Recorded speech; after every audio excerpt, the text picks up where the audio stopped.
ఆ 2027 నాటికి మన ఉద్యోగాలను ఏఐ తీసేసుకోదు కాని ఆ ఏఐని సమర్థవంతంగా వాడటం తెలిసిన వాళ్ళు ఖచ్చితంగా మన ఉద్యోగాలను తీసుకుంటారు.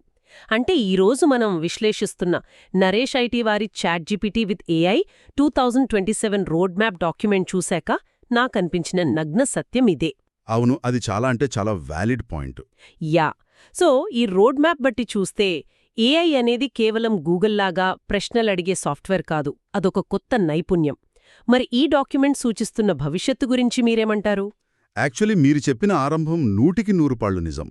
ఇక్కడ మనం గమనించాల్సిన ఒక ఆసక్తికరమైన విషయం ఏంటంటే WEF అదే వరల్డ్ ఎకనామిక్ ఫోరం 2025 రిపోర్ట్ ప్రకారం కూడా ఈ ఏఐ టెక్నాలజీ ఎంత స్పీడ్గా పెరుగుతున్నా సరే మనిషిలో ఉండే ఆ సృజనాత్మకత అంటే క్రియేటివిటీకి ఇంకా అనలిటికల్ థింకింగ్కి డిమాండ్ ఎప్పటికీ తగ్గదు.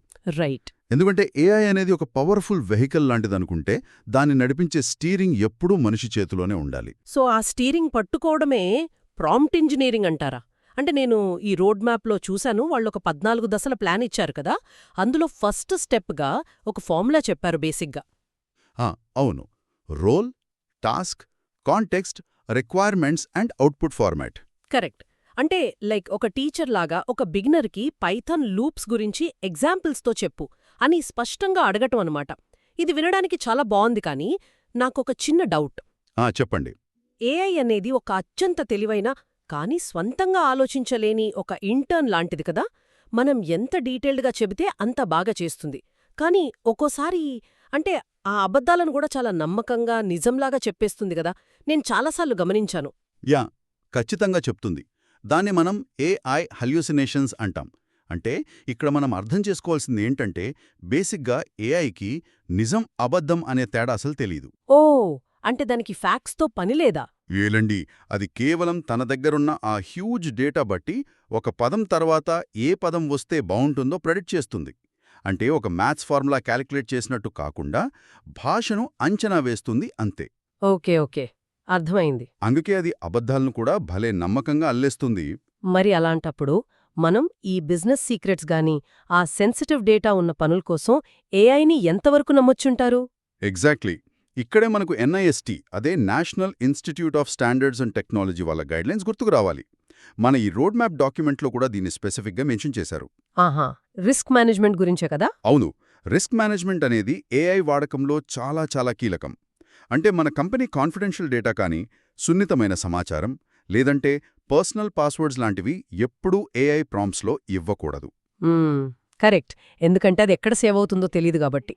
అవును, అలాగే అదిచ్చిన ఫ్యాక్ట్స్ని డేటాని మనం ఎప్పుడూ వేరే ప్రామాణికమైన సోర్సెస్తో మళ్ళీ వెరిఫై చేసుకోవాలి.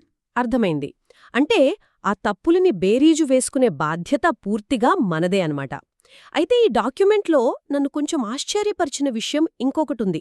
అదేంటంటే ఈ స్కిల్స్ అన్ని నేర్చుకోవడానికి నరేష్ ఐటీ వాళ్ళు ఒక 90 రోజుల ప్లాన్ ఇచ్చారు కదా. అవును, రోజుకి ఒక 60 నుంచి 90 నిమిషాలు కేటాయిస్తే చాలు అని అందులో ఉంది. నిజాయితీగా చెప్పండి, అంటే టూల్స్ రోజుకో కొత్తదొస్తున్న ఈ టైంలో కేవలం ఒక గంట సమయనిస్తే 90 రోజుల్లో నిజంగా మాస్టర్ అవ్వగలమా? అసలు ప్రాక్టికల్గా వర్కౌట్ అవుతుందా ఇది? ఈ యాక్చువల్లీ చాలామంది అడిగే ప్రశ్నే. రోజుకో కొత్త టూల్ వస్తోంది అనేది వాస్తవమే. కానీ ఈ డాక్యుమెంట్లో వాళ్ళు చెప్పే మెయిన్ అప్రోచ్ ఏంటంటే మార్కెట్లో వచ్చే ప్రతి 100 టూల్స్ నేర్చుకోవాలని కాదు. మరెలా? ఉన్న ఒక్క టూల్ని, అంటే ఆ చాట్‌జీపీటీ లాంటిదాన్ని మీ డొమైన్కి ఎలా వాడుకోవాలో తెలుసుకోవడం.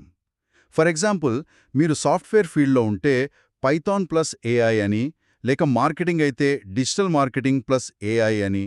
ఓహో, స్పెషలైజేషన్ అన్నమాట. కరెక్ట్. అలా ఒక పర్టికులర్ ఏరియా ఎంచుకుని మీ పనుల కోసం ఒక వర్క్ఫ్లో డిజైన్ చేసుకోవాలి. అంటే ఊరికి యూట్యూబ్లో ట్యుటోరియల్స్ చూసి కన్ఫ్యూజ్ అయ్యే బదులు ఒక పద్ధతి ప్రకారం సాఫ్ట్వేర్ ట్రైనింగ్ తీసుకోవాలి అంటారు. ఎగ్జాక్ట్లీ. అందుకే ఈ 90 రోజుల ప్లాన్లో థియరీ కంటే కూడా ప్రాజెక్ట్ బేస్డ్ లెర్నింగ్కే ఎక్కువ ఇంపార్టెన్స్ ఇచ్చారు వాళ్ళు. ఓకే, లైక్ రియల్ టైం ప్రాజెక్ట్సా? అవును, మీరే సొంతంగా ఒక ఏఐ స్టడీ అసిస్టెంట్ అనో లేదా ఏఐ రెజ్యూమ్ అసిస్టెంట్ లాంటివి చేసినప్పుడు అసలు ఆ లాజిక్ ఎలా పనిచేస్తుందో మీకు ఈజీగా అర్థమవుతుంది. ఇలా ఒక స్ట్రక్చర్డ్ ఫార్మాట్లో ట్రైనింగ్ తీసుకుంటే ఆ రోజుకి గంట సమయం ఖచ్చితంగా సరిపోతుంది.